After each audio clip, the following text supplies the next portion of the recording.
The target for Arsenal needs to be 21 points from 21 from those 7 games.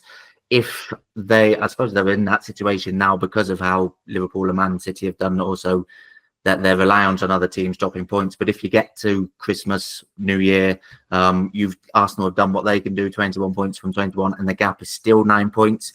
I know we're getting a bit far ahead of ourselves and it's all hypothetical, but where does that sort of leave Arsenal? Are you sort of happy with what they've done because they've done what they can do, or is that gap going to be a bit too big if you get to Christmas and it's still that 9 points? I'd be worried if it was still 9 points. If I was Arsenal and I'd won 7 out of 7 and the gap was still 9 points to Liverpool, I'd be looking at Liverpool and taking them very, very seriously at that point. I don't think it would be. I think the gap would be down to 4 or 5 points if they do what I hope they can do.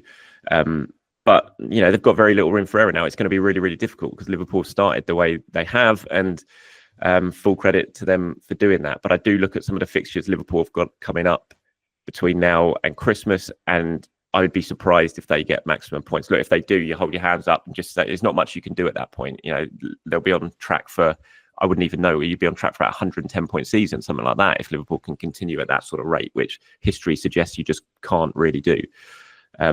So Arsenal just got to worry about themselves now. They're in that position where they're so far behind at this stage where it's just, and I know it's cliche, but it is just do what you can do. Focus on your own game, win it, and then come off the pitch and see what's happened elsewhere. That's all they can do at this point, and hope that they can slowly drag Liverpool back towards them a little bit. It's a big ask, but there's still a lot of points to play for. So it's definitely not an impossible task.